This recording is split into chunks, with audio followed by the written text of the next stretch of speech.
Saya Akbar Malik, mahasiswa Universitas Diponegoro. Pada tahun 2015, saya mengikuti kegiatan yang bernama Jambore Pelajar Teladan Bangsa. Pada saat itu, kegiatan tersebut diadakan oleh Ma'arif Institute, suatu lembaga swadaya masyarakat yang diinisiasi oleh Buya Syafi'i Ma'arif.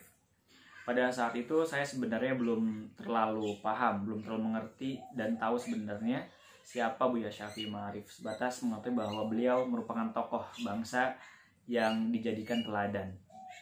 Lalu ketika event itu berlangsung, saya berjumpa dengan beliau. Saya mendengar secara langsung beliau menyampaikan speech, menyampaikan sambutan.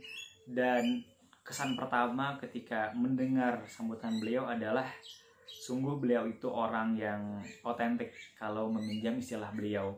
Beliau sungguh apa adanya, sederhana, kalimat yang dilontarkan begitu menyentuh, mengena, dan bermakna bagi saya pribadi yang kala itu masih SMA. Selepas kegiatan itu berakhir, saya balik lagi ke kota SMA saya, yang mana pada saat itu kegiatannya diadakan di Jakarta.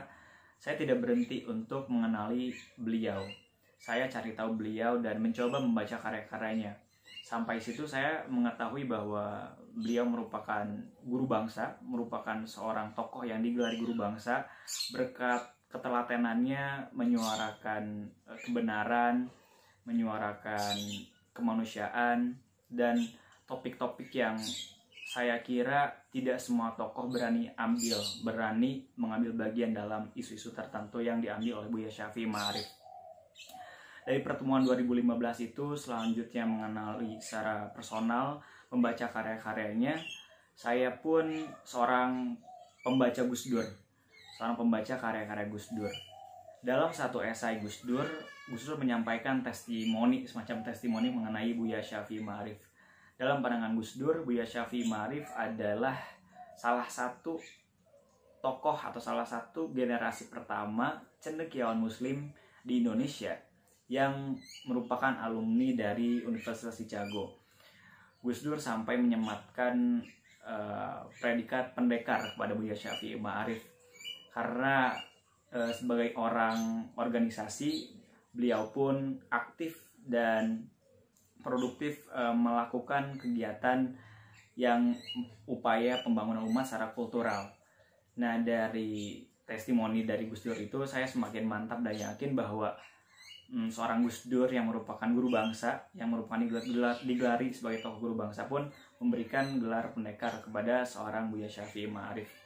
Nah, dari setelah itu kemudian lanjut pada tahun 2018 saya membaca suatu berita sekaligus menonton videonya. Waktu itu ada gereja yang diserang di Sleman. Buya Syafi'i Ma'arif, seorang tokoh besar, cendekiawan muslim, guru besar di salah satu universitas ternama negeri di Indonesia, langsung datang ke tempat kejadian perkara di mana gereja itu diserang. Buya Syafi'i Ma'arif memantau dan sempat diminta keterangan oleh wartawan. Beliau menyampaikan kecewaannya terhadap kejadian tersebut. Nah, dari situ saya semakin merasa bahwa Buya Syafi'i Ma'arif ini pribadi yang tangguh mungkin ya. Beliau berani dan langsung turun begitu. Beliau tidak merasa besar dengan kebesaran dan ketokohannya. Nah, di samping itu juga berita yang beredar banyak sekali yang memotret Buya Syafi'i Ma'arif sedang berada di tempat umum seperti rumah sakit, beliau menunggu antrian, juga beliau berada di stasiun, beliau menunggu kehadiran kereta api untuk berangkat ke suatu kota tertentu, yang mana tidak ada perlakuan khusus dan beliau berjalan sendiri gitu. Dan ada juga potret-potret beliau yang sedang bersepeda dan sebagainya.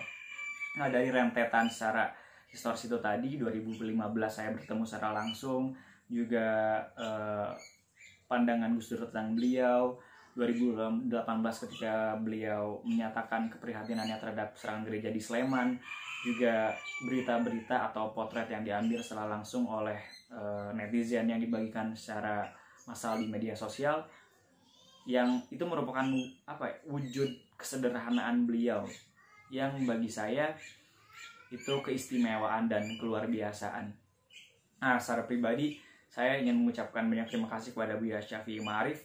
Semoga selalu sehat dan istiqomah gitu ya di usia yang sudah kepala 8.